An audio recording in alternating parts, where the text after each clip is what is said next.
કલેક્ટરને ખેડૂતે એમ કહ્યું કે મેં આ જમીન સરખી કરવા માટે એના પર લોન પણ લઈ લીધેલી છે અને 2-3 મહિના થઈ ગયેલા, એટલે કોઈ પણ સંજોગે આ થવું તો જોઈએ. જો ખાલી પ્રયાસો.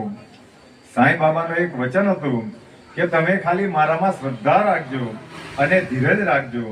અને જ્યારે કલેક્ટરને એમ કહેવામાં આવ્યું કે આના પરથી તમે લોન પણ લીધેલી છે આ જમીન સરખી કરવા માટે, તો ત્યારે કલેક્ટરના વિચારો ફેરવાઈ ગયા. જો હું કામ, કારણ કે સાથે સાથે બાબાના આશીર્વાદ પણ હતા.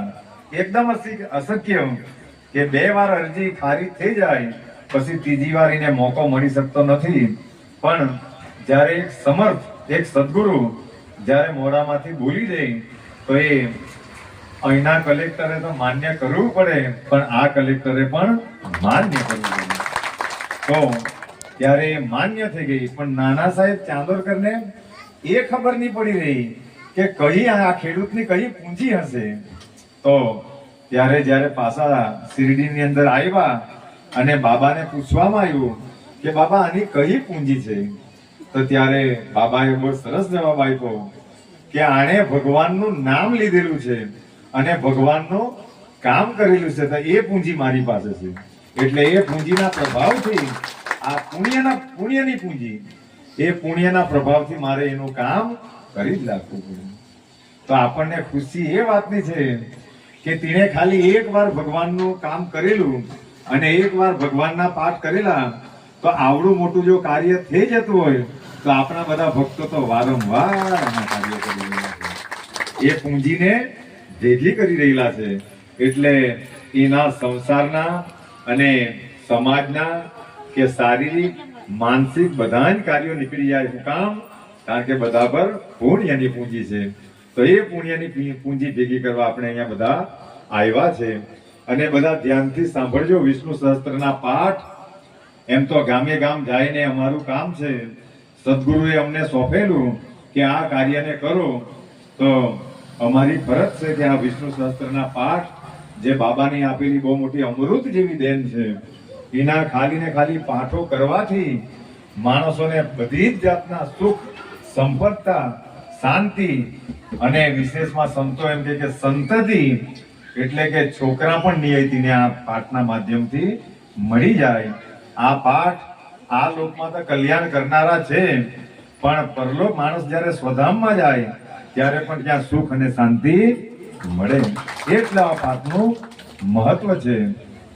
અને વિશેષમાં ત્યાં પાઠોના માધ્યમથી માણસો પરમ સુખને, પરમ શાંતિને પ્રાપ્ત કરી લે. અને એકવાર શાંતિ પ્રાપ્ત થાય તો વારંવાર પ્રવચનોની અંદર કહેવામાં આવે કે માણસ લક્ષ્મી પાછળ પડે તો 2-4 બંગલાનો માલિક બને, પણ જો ભગવાનના પાઠ નામ પાછળ પડે તો એ બ્રહ્માંડનો માલિક બને. એમાં કોઈ શંકાનો સ્થાન.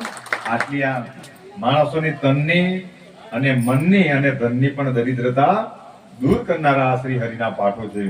તો બધા જ ભક્તો અવાજ ન કરતા, પોતાનું મન આજુબાજુ ન ભટકાતા ભગવાનના ખાલી ને ખાલી આપણે 108 જ પાઠ કરવાના છે. હું કામ? કારણ કે સમય થઈ ગયેલો છે. એટલા માટે બધા જ ભક્તો ભગવાનના નામને ભાવ અને શ્રદ્ધાથી નામ સ્મરણ કરજો. અને આપણને બધાને ખબર છે કે ભગવાનનું નામ જ એક એવું છે કે મૃત્યુ પામ્યા પછી પણ એ લેવામાં આવે તો મરેલાને શાંતિ આપે, તો પછી જીવતે જીવતા આપણને શાંતિ આપે એમાં કઈ મોટી બાબત છે. તો જે શાંતિ પામવાના હોય તો તે શ્રદ્ધાથી પાઠ કરજો. અને જીવનની અંદર જો દુવિધામાં રહેવાના હોય તો બધા માયા તરફ ધ્યાન આપજો. તો બધા જ ભક્તો અહીંયા ગણપતિ વંદના બધી જ વસ્તુઓ શિસ્તબદ્ધ રીતે કરવામાં આવે. અને માતાજીનું સાનિધ્ય છે, જ્યાં જે સાક્ષાત શક્તિ સ્વરૂપા છે, એના સાનિધ્યમાં જ્યારે આપણે વિષ્ણુ સહસ્ત્રના પાઠ કરી રહેલા હોય તો માતાજી બધા જ ભક્તોને શક્તિ આપે અને બધા જ ભક્તોની મનોકામના પણ પૂરી કરશે. એમાં કોઈ શંકાને સ્થાન નથી. તો બધા જ ભક્તો પોતપોતાની જગ્યા પર બેસીને ભાવ અને શ્રદ્ધાથી આપણે પાઠ કરીએ.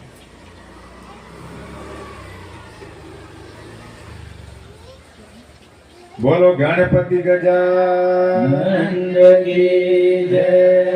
બોલો શ્રી સચ્ચિદાનંદ સદગુરુ સાઈનાથ મહારાજ કી જય।